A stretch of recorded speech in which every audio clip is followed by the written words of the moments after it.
You see the product, now take action. Miracle Food, suitable for all ages, the perfect cleanse and reboot. A product that helps promote a healthy immune system and a great anti-inflammatory. Don't just take my word for it. SamAnt Antiviral Hip Hop News strongly suggests you go over to chakradoctor.org and try out the incredible product, Miracle Food. Let's go.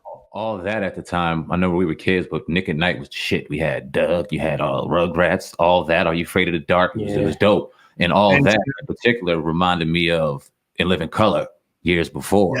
Just with children, you know what I'm saying? And it was very relatable to us because you got Keenan, you got brothers on there, and there's somebody that we could look at and go, damn, we can identify with that. So we automatically went and gravitated towards you two.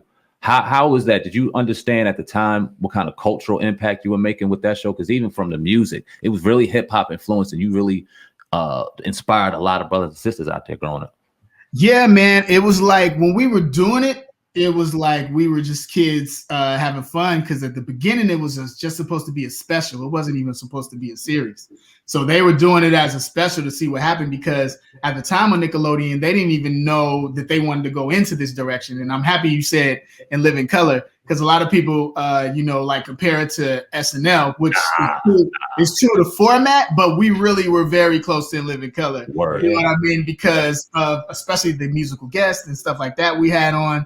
And at the time I was rapping too as well. I had my group, so that was cool. They let us perform on there. But to answer your question, after a while we really did start to see that, because we were just like, it's very diverse show. You know what I mean? We had Puerto Ricans on the show, blacks on the show. It was awesome.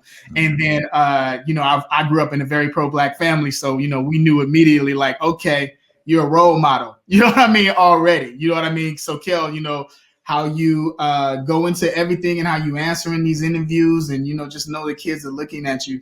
And for me, it was like, man, I'm doing this for my city. I'm doing this for the South Side of Chicago, and it's been awesome. Like even to this day, for people to still be loving Good Burger. Like I just saw a kid that went viral. He's 5 years old and had a Good Burger party. You know what I mean, in Atlanta.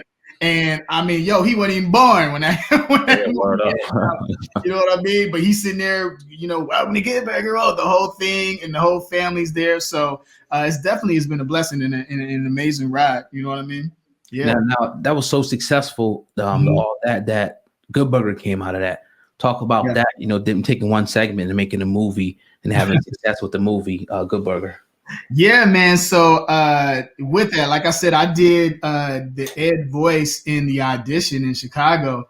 And then, when we went and auditioned in LA and had to just do all these different characters, and they were like, yo, we want to take that voice and put it in something. So they put it in like this sketch called Dream Remote, where it was me and Josh, and he had a remote control that could control his parents and stuff. So he had a pizza come really, really fast. And I came to the door and I was like, yo, here's your pizza.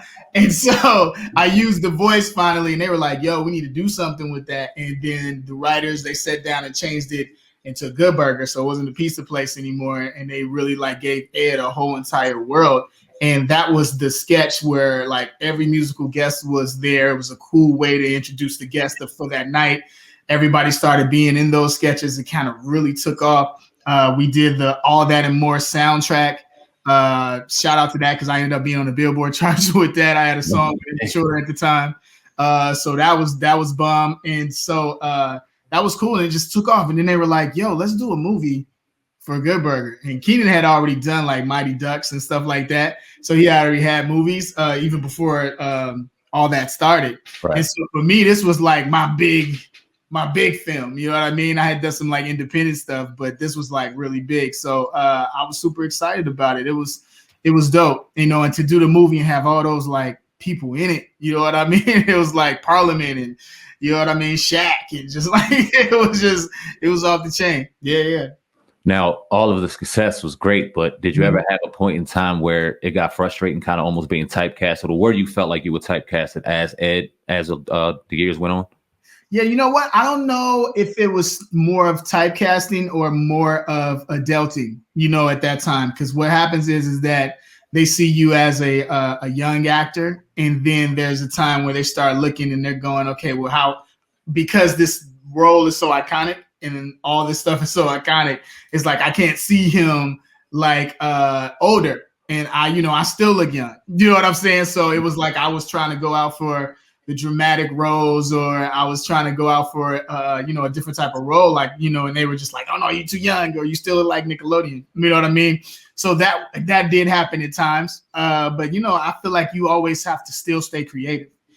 Stay creative throughout it. You know what I mean? One thing that I did was that even when all that stopped and Keenan and Kel stopped, there was a time where it was like, okay, what's my next move? Me and Keenan were both thinking that. And we were like, okay, what's the next move? Kind of looking at it like chess.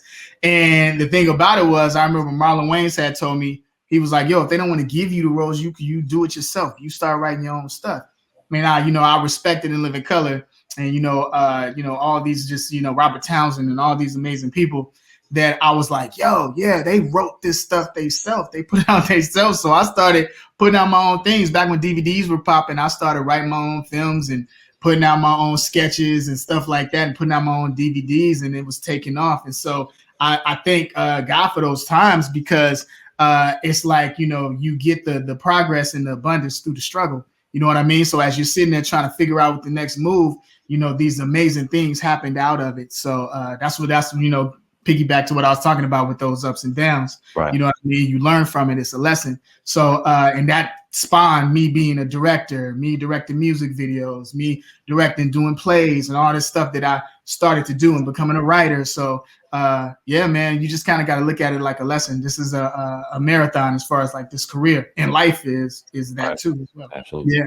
Now, Yeah, I want to get to how you found your faith as well, because I know you were telling a story about pretty much hitting a rock bottom, in your life after all this success. Can you take us back through that and your issues with your wife and almost being broke to going, to getting a call from somebody that took you into your faith? Yeah. Okay. Well, you kind of mashed that all up into one, but yeah. There's a thing where I feel like we put up emotional walls, right? So throughout life, you know what I mean? Like, it's a whole bunch of things that you go through. And I went through a lot, like as you see through the entertainment business, there was a time where I was trying to like figure out, okay, does this person like me for me? Are they my friend for this? Or is it just because I'm on television? And trying to really find your place in the entertainment business, and finding your place as you're adulting while you're on television at the same time. And then there's past things that you haven't dealt with in your life as well. So I went through, suicide, and I went through, substance abuse, and I went through a divorce, and all those different things. You know what I mean? And so, but within that that's what I'm talking about. Like within that and within those times, these were lessons for me. And so I ended up going back to my faith that was already introduced to me at a young age, because my parents kept me in the church. Right. And it was literally like I went back to the Lord at that point. You know what I mean? I'm not going to take myself out of here because of the mistakes that I had made in life, or the things that were going on in life that were stressful, where I felt like the whole, all this different stress that I was feeling. And I was just trying to find like an end to it. Like, how can I get through this, Lord? Like, how can I get through all this suffering? And the Lord is like, you don't even know what I have for you up ahead. You just have to endure. You know what I mean? You have to endure through it all. And when you're going through tough times, man, when you're going through tough times and you're going through tough things, within those times, you're really asking yourself like, man, why me? But I know why I went through the tough things that I went through, because now I could be a testimony to others. There's so many brothers that I've helped. I've talked to juvie homes. I've talked to, youth. I've talked to brothers in high school. I went back to Chicago, talked to people there. You know what I'm saying? So for me, I understand why I had to go through all the things that I went through so I could help others. I'm one of those people where it's like, I want to tell my story, and want to be also, when I'm praying for someone or being around someone, I can help them because I've lived it. You know what I mean? Yeah. I've been through it. You know what I mean? So, and it doesn't matter really about the entertainment part of it, because for me, that's not what it's about. You see me, I want you to see the Christ in me. I want you to see that. And that's the reason why I still stayed acting and also being a youth pastor as well, because, we need it everywhere. Christ went everywhere. You know what I mean? He just was just not on Sunday. You know what I mean? This is me every day, 24/7. And I want them to see that. You know what I mean? I would be doing people a disservice if I didn't let them know who got me through, and that's God. You know what I mean? So yeah, man, I've been through a lot of ups and downs and been through a lot of things. And then, you know, I got remarried. I got my best friend, my beautiful wife. I got my kids. You know what I mean? And it's a beautiful time. Yeah.